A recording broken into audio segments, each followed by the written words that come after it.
voilà déjà arrivés au dernier favori et inspiration de l'année 2020. La vache, le temps est passé à une vitesse, c'est incroyable. Je sais pas comment vous l'avez vécu vous cette année, mais alors moi du mal à croire qu'on est déjà alors début décembre au moment où je filme cette vidéo et fin décembre au moment où vous la regardez. C'est assez incroyable. Mais du coup, j'ai pris mon petit thé et je vais vous présenter mes favoris et inspirations du dernier trimestre 2020, donc de l'automne 2020. J'espère que vous avez prévu une petite boisson chaude vous aussi. Et on va plonger dans tout ça ensemble. Alors pour commencer, un favori qui n'est pas sur la table parce qu'il n'est pas matériel, c'est la série Netflix The Crown, qui est au sujet maintenant de l'histoire de la reine Elisabeth II d'Angleterre. Je vais pas y passer des plombs là-dessus parce que je pense que vous en avez très probablement déjà entendu parler. C'est la 4e saison je crois qui vient de sortir là, donc ça fait déjà 4 ans qu'on entend parler. Donc voilà, je pense que je vais pas révolutionner les critiques des séries en vous parlant de ça.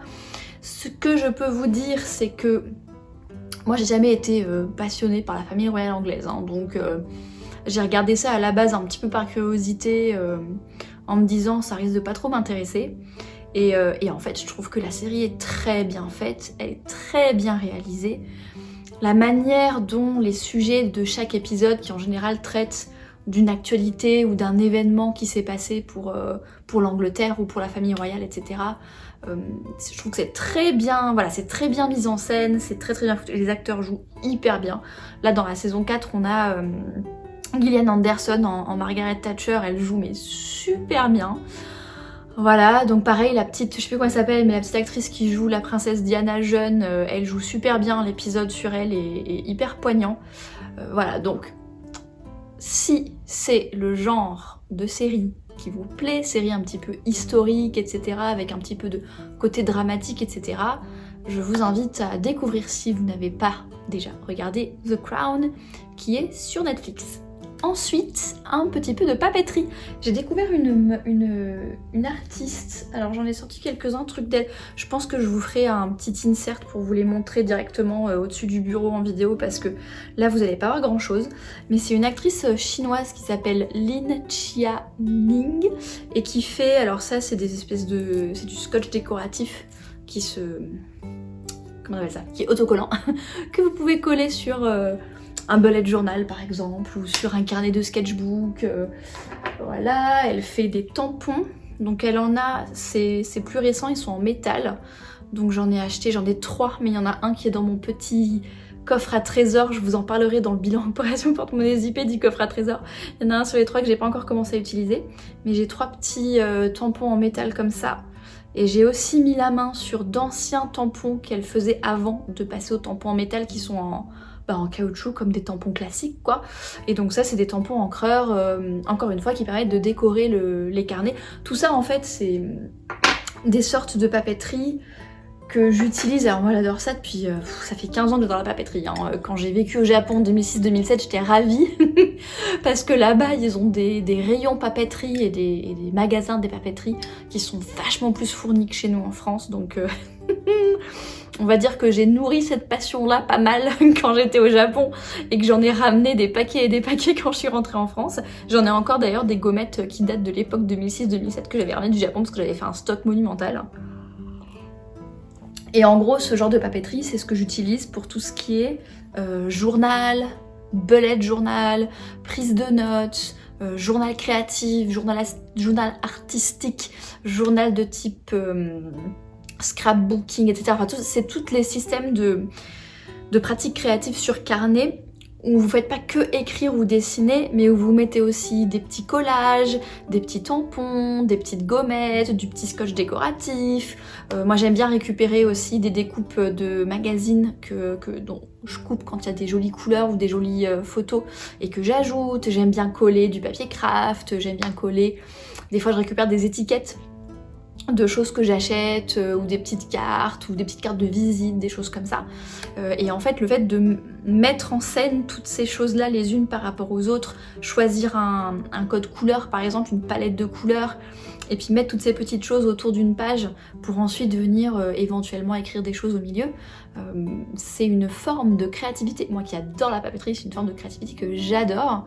Et donc cette fameuse Lin Chianing, elle fait pas mal de papeterie qui est vraiment dans ce goût-là, qui permet de faire ce genre de créativité-là. Je vais vous montrer un dernier truc de sa part. Elle a pas mal de gommettes, de stickers, donc des choses qui se... Vous voyez là j'en ai utilisé une, des choses qui se décollent et qu'on peut coller sur le papier. Donc là c'est toute une série, il y en a beaucoup plus que ça dans ce qu'elle vend là. J'en ai que 4 là parce que c'est les grosses lunes que je mets dans mes sketchbooks, mais voilà. Des petites lunes, des petites choses comme ça. J'adore son style.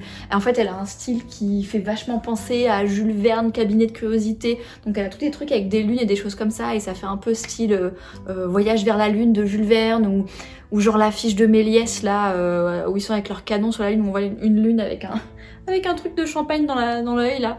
Ou alors elle a des trucs un peu Cabinet de curiosité plus botanique.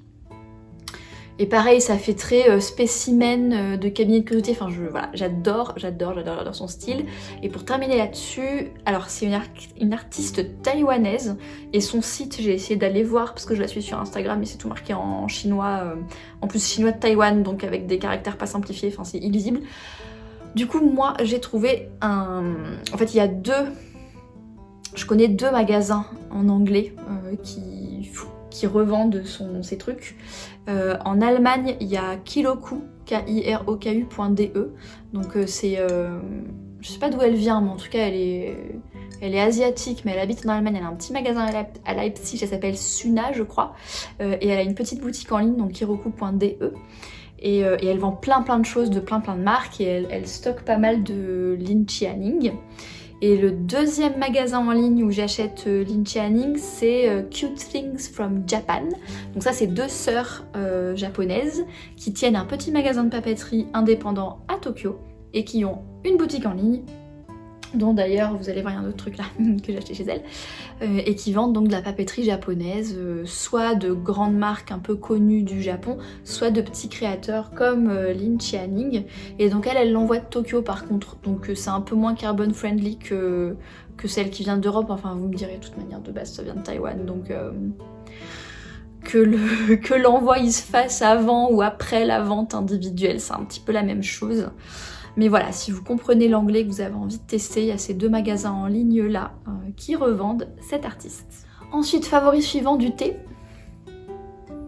Donc, ça vient de la marque Love Organic et celui-ci s'appelle Winter in Love avec des épices, du rooibos, du chocolat, A Winter Delight. Donc j'ai acheté ça ça faisait partie des petites surprises, des 30 petites surprises que je me suis offertes pendant le National Novel Writing Month.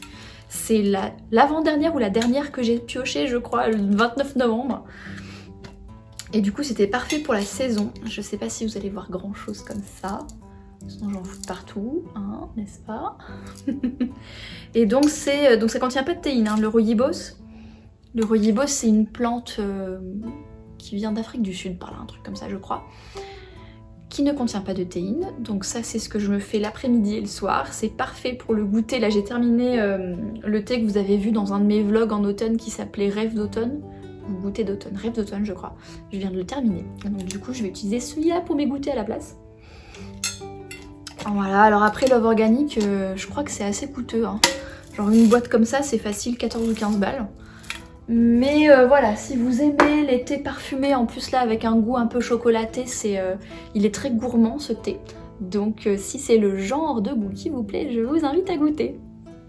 Ensuite, on revient sur de la papeterie. Vous voyez mes inspirations et favoris tous les trimestres, il y a un peu toujours le même genre de choses que j'aime bien. C'est petit favori cosy quoi. Et donc là, je voulais vous montrer ce carnet. Donc c'est un carnet fait main par un petit business londonien, donc en Angleterre. Donc c'est un petit magasin papeterie, un peu cabinet de curiosité, vous voyez un peu le genre que j'aime bien quoi, qui s'appelle Choosing Keeping. Donc c'est un business indépendant. Ils vendent... alors vous imaginez bien qu'ils ont un commerce en ligne parce que je ne suis pas allée à Londres là en 2020 avec le Covid. Donc ils ont un business en ligne et alors ils vendent, c'est de la papeterie un petit peu haut de gamme, hein. C'est des tarifs un petit peu haut de gamme, ils vendent un petit peu de stylo plume et d'encre, ils vendent un peu de déco aussi, ils ont justement leur spécialité c'est les vieux papiers comme ça là. Donc ils font des carnets, c'est ça que je voulais vous présenter aujourd'hui, ils font des carnets à base de papier un peu vintage japonais. Je crois qu'il n'y a pas que des papiers japonais, il doit peut-être y avoir des papiers vintage aussi style anglais. Mais là celui-là c'est un papier vintage japonais. Et donc ils font une reliure à l'ancienne, vous voyez, avec les petits trucs comme ça. Vous avez la petite tranche, enfin ça fait un peu penser au cahier d'écolier des années 50, vous voyez. Et ça c'est du format A5, ils le font aussi en A4. Ils ont une version plus épaisse aussi que ça, avec plus de pages. Et à l'intérieur c'est ligné. Alors je crois qu'ils ont peut-être pas que du ligné. Je me demande si on en parle qu'ils sont tout blancs pour faire du sketch. Mais moi c'est le ligné que j'ai acheté. Et écoutez, il se met plutôt bien à plat. Voilà, celui-ci il a les lignes bleues, mais je suppose que la couleur des lignes change avec en fonction de la gamme de carnet que vous achetez. Le papier est relativement épais. Après, c'est pas du tout fait pour tout ce qui est aquarelle, feutre et compagnie, hein. Celui-ci, moi je m'en servirais comme journal intime dans lequel je fais que écrire. Et éventuellement mettre des petits tampons, des petits machins, mais je vais pas m'amuser à dessiner ou à mettre de l'eau dessus, hein. C'est pas fait pour, c'est vraiment un journal fait pour écrire. Et en termes de prix, bon là c'est les tarifs des carnets faits main quoi, donc je sais plus mais il doit être dans les eaux de 20 ou 25 pounds, donc une trentaine d'euros quoi quand même. Voilà, je vais vous le montrer, et donc c'est un magasin qui fait une papeterie, donc ça c'est leur propre carnet. Ils ont pas mal de papiers, j'ai acheté des petits papiers de Noël aussi, un peu vintage pour faire mes cadeaux. Ils vendent aussi, ils importent aussi des aquarelles japonaises. Et des pinceaux spéciaux japonais, genre ils ont des pigments qui viennent de Kyoto où on peut faire sa propre aquarelle avec, hyper haut de gamme et tout, hyper artisanaux. Et ils ont quelques aquarelles artisanales, je vous les présenterai un de ces quatre parce que j'ai acheté aussi ça. Des aquarelles artisanales britanniques qui sont top qualité.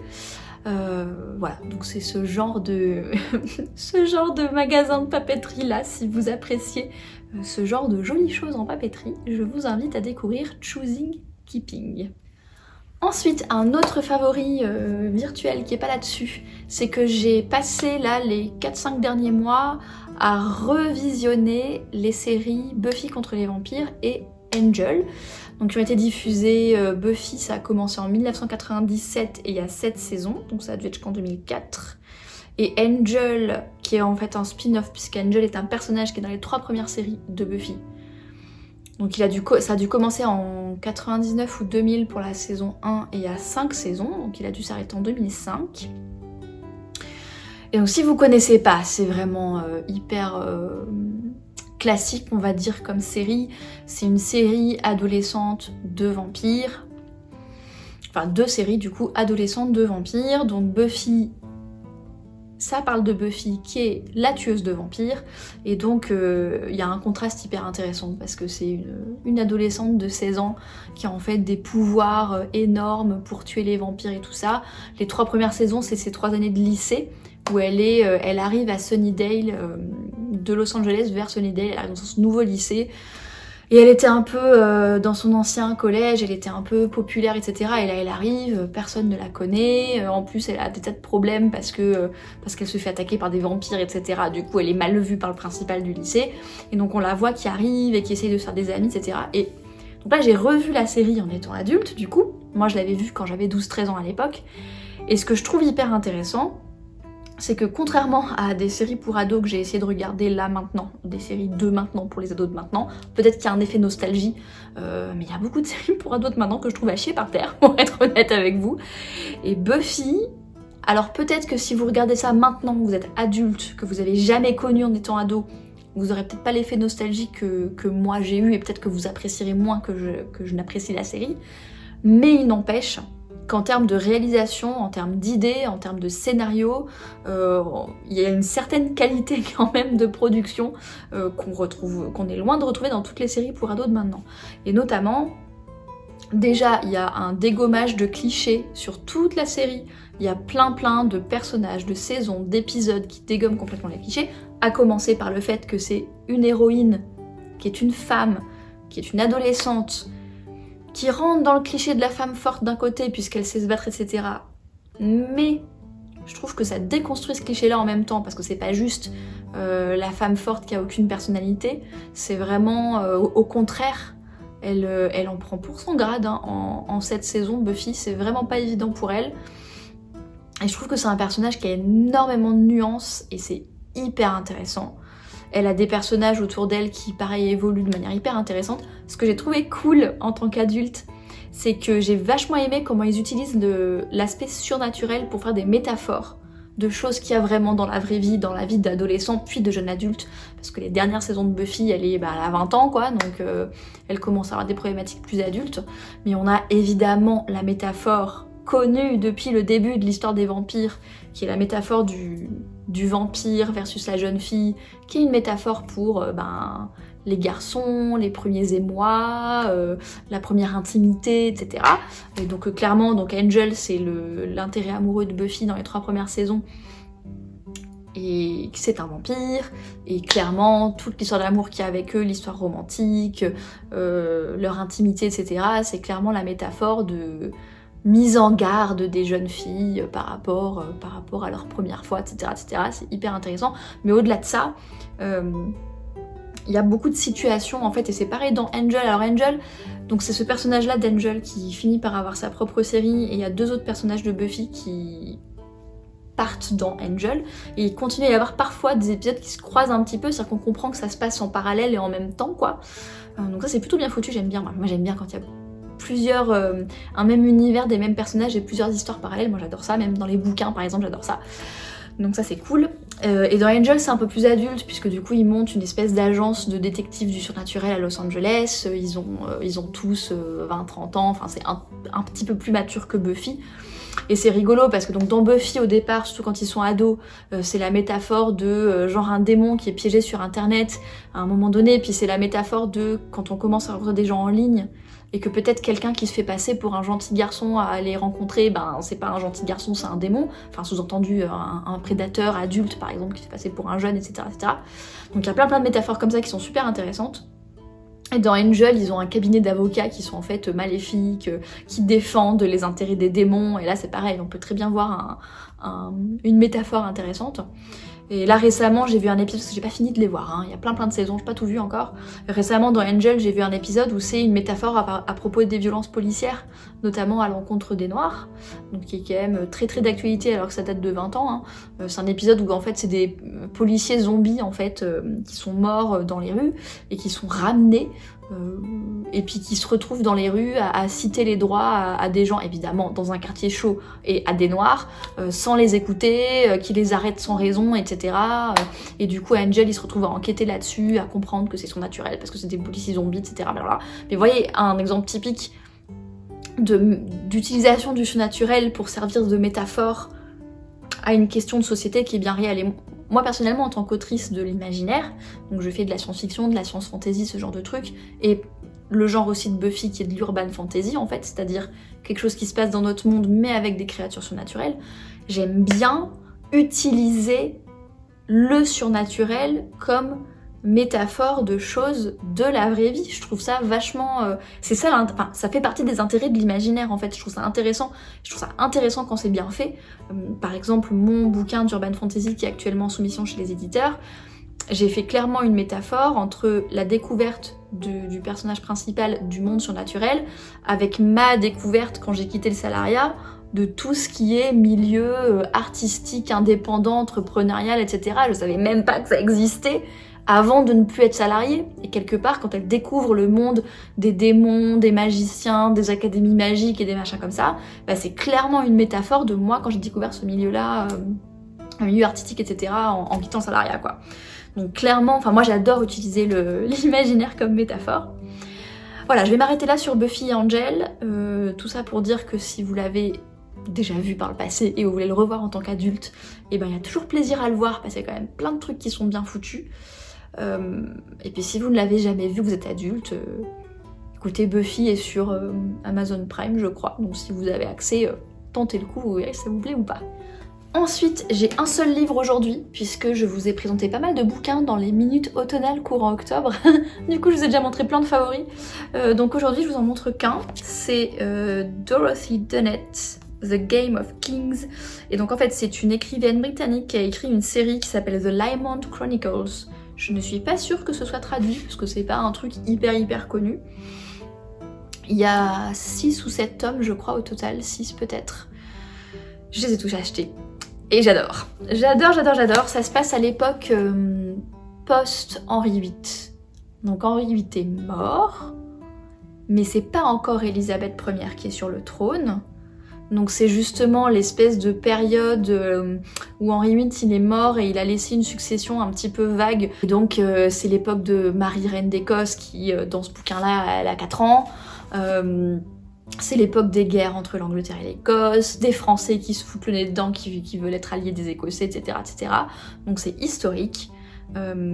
C'est à peu près l'époque de cette série pour ados pourrie justement là que j'ai vue il y a quelques années qui s'appelle Reign, qui était à propos de Marie reine d'Écosse. C'est 10 ans après ça en gros quoi, quand elle est envoyée à la cour de France pour se marier avec le futur roi de France. Donc c'est un peu cette époque-là, sauf que c'est très bien foutu côté historique. On sent qu'elle s'est bien renseignée. Le personnage principal, donc le fameux Lymond, c'est un noble, mais un noble renégat qui a monté une compagnie de voleurs, quoi, et c'est un espèce de gentil, c'est une espèce d'Arsène Lupin du XVIe siècle, quoi. C'est un espèce noble, gentilhomme cambrioleur, il est très drôle comme type.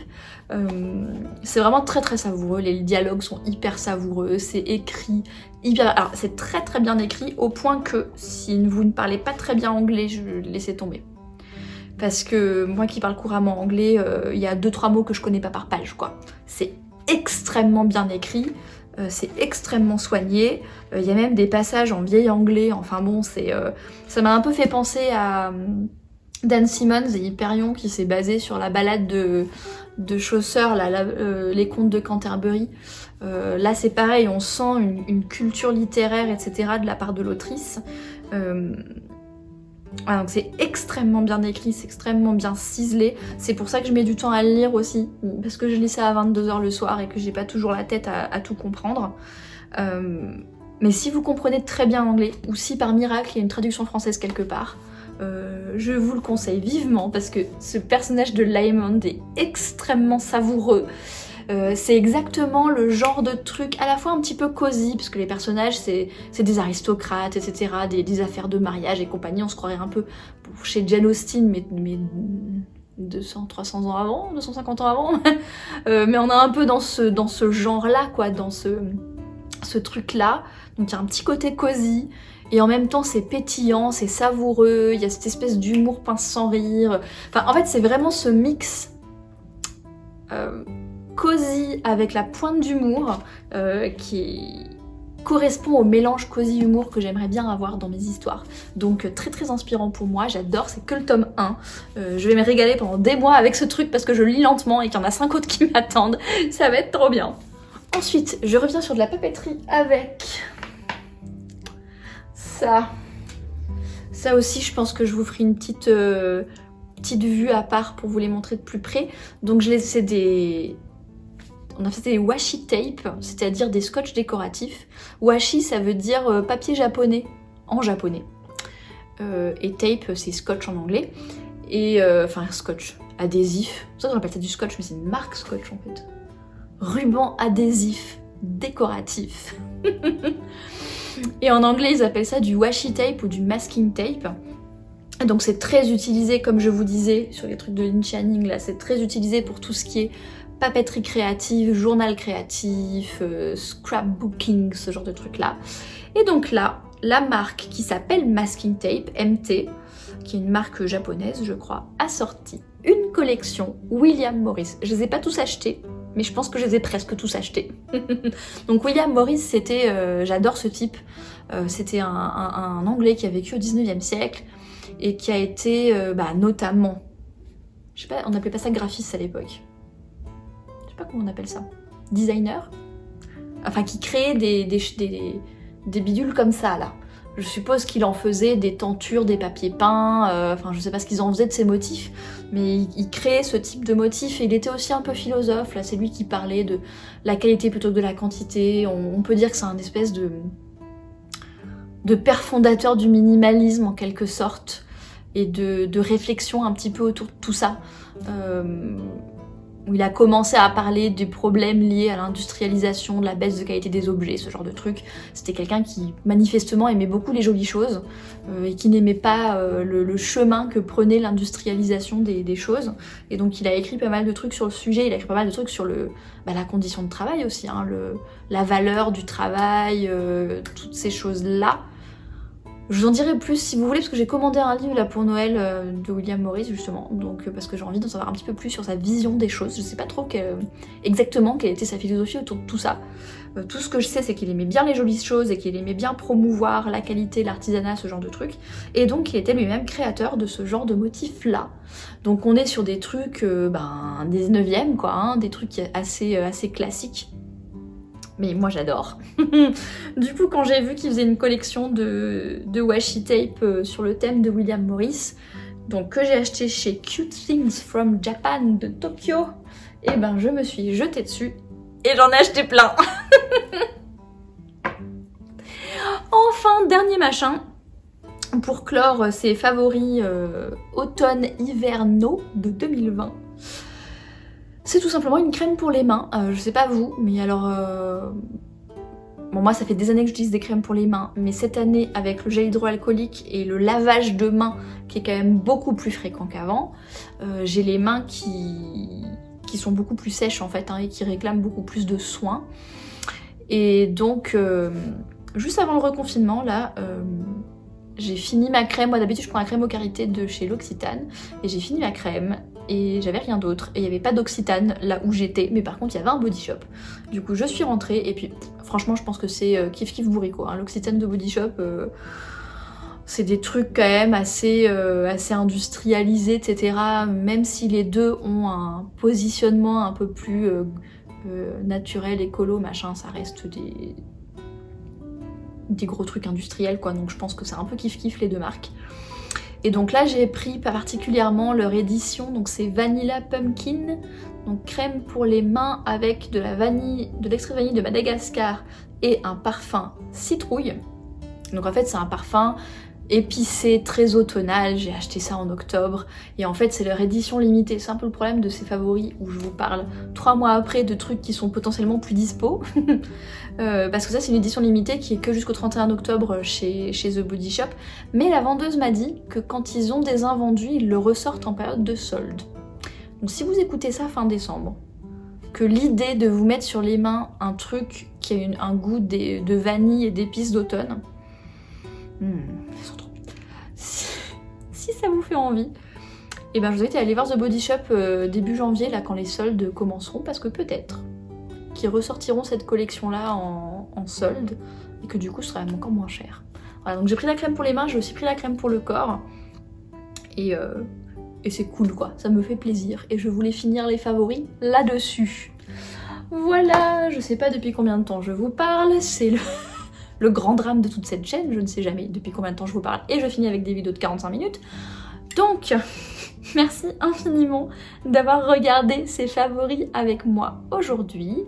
J'espère que ça vous a plu, j'espère que ça vous aura donné des idées. Là, il est peut-être un petit peu tard pour les cadeaux de Noël, parce que je crois qu'elle sort le 24 ou le 25 décembre la vidéo. Donc c'est peut-être un petit peu tard pour Noël, mais peut-être que ça vous donne des idées de petits cadeaux pour vous-même ou pour les autres. Peut-être en solde ou quelque chose comme ça. En tout cas, j'espère que ça vous aura inspiré. N'hésitez pas à me dire en commentaire, maintenant vous commencez peut-être bien à comprendre mes goûts depuis le temps que je fais des vidéos inspiration et favoris. Donc si vous avez vous-même des séries, des bouquins, des petits artisans, des choses comme ça à me conseiller, n'hésitez pas à le faire en commentaire, ça me fera plaisir. En attendant, merci infiniment d'avoir regardé cette vidéo jusqu'au bout. Je vous souhaite une belle journée, une excellente soirée et à la prochaine!